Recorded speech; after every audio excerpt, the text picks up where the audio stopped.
The Byzantine generals problem was first introduced in a computer science paper published in 1982.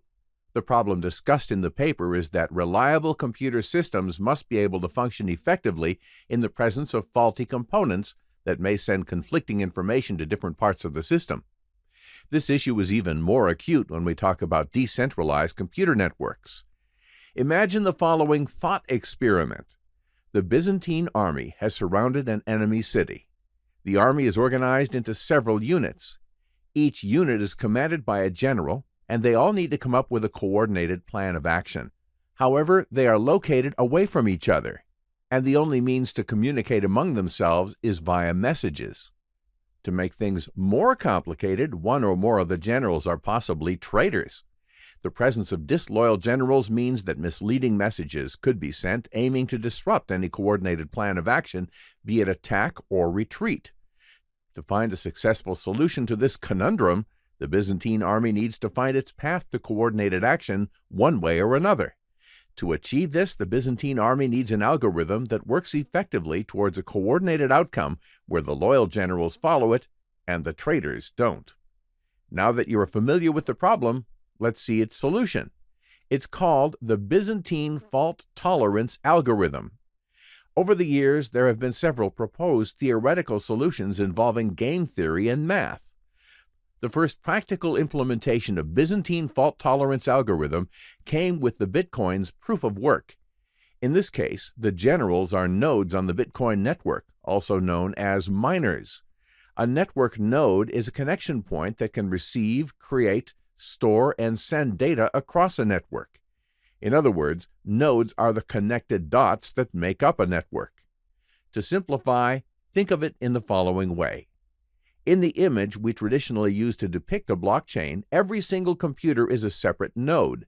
They are all connected and can receive, create, store, and send data to each other. In the context of the Byzantine fault tolerance algorithm, the important concept to grasp is that these mining nodes start from the assumption that nobody else on the network can be trusted. Proof of work secures network consensus, even in the presence of non-compliant nodes. That is, even if there are some Byzantine generals who are not acting in the army's best interest, coordinated action can still be achieved. Let's see how this mechanism works in Bitcoin.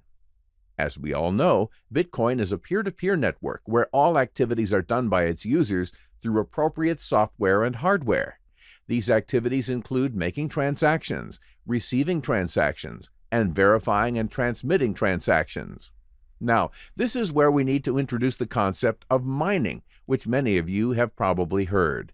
Mining is an activity carried out by network participants which involves proof of work and results in generating new coins as a reward for the miner who successfully did this proof of work first for each new block. Proof of work requires a hefty number of calculations done by a computer aimed at solving cryptographic hash puzzles. These are the same puzzles described earlier, enabling the network to function and to continue exchanging transaction messages with other network participants. Let's dig into the nuts and bolts of this mechanism to figure out how it works. First, let's see how miners create new blocks. Mining nodes collect and aggregate new transaction data. Upon receiving such data, each node independently verifies each and every transaction against a long list of criteria, including tracking the source of the digital money being spent, checking for double spending of the same money, checking if the total transaction volume is within the allowed range of 0 to 21 million bitcoins, as 21 is the maximum total supply of Bitcoin allowed by the system. And the list goes on. The Bitcoin software installed on the node performs a number of other checks and balances.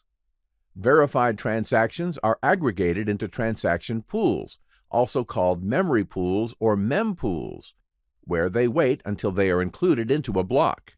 As miners compete with each other to be the first one to come up with a new valid block, they need to make sure the transactions in their mempools have not already been included in previous blocks. After collecting and arranging verified transactions in a candidate block, the miner needs to construct the block header, which includes a few important components: a summary of all the transaction data in the candidate block, a link to the previous block in the chain, also known as a parent block, a timestamp showing the time of creation of the block, and a valid proof of work. The summaries of what's included in a given block are done through hash functions, which process data in such a way that results in a standardized unique identification code. This identification code is also referred to as a digital fingerprint. In this way, the system has a unique identifier for each block of transactions. Here are some examples of block headers as viewed in blockexplorer.com and blockchain.info. As you can see on top, just below the block number, there is a long alphanumeric string called block hash, or just hash. Alphanumeric means that it consists of both letters and numbers. This is a type of encoding data and is the output result of processing the block header data below through Bitcoin's cryptographic hash function. You may have heard the name of this function, SHA-256, which stands for Secure Hash Algorithm. You probably remember that we mentioned and briefly explained hash functions in the section about cryptography. We are discussing them again here because they play such an important role in proof of work. As we've learned, a hash function can digest any kind of data, of any size, into a fixed-length string of characters, which can serve as a unique digital fingerprint or identifier. Moreover, these cryptographic hash functions only work in one direction. Once we have the output, we cannot simply invert the function, plug in the output, and get input data on the other end. To illustrate what it means to invert a function, consider the four basic mathematical operations. Addition and subtraction are inverse functions of each other.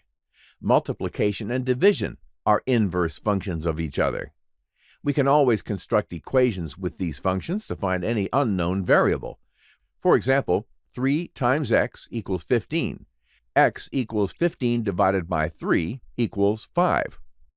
Many mathematical functions can be inverted in a similar way. However, this is not the case with cryptographic hash functions. The only feasible way an unknown random variable can be found in a cryptographic function's input data set is by trying different values for the unknown one by one, given all the known parameters, in order to find out what works. This is basically a brute force approach of trying potentially all possible combinations, and this is precisely the element of work as used in proof of work. The work comprises all the iterative computations a computer needs to do to find a solution of the cryptographic puzzle.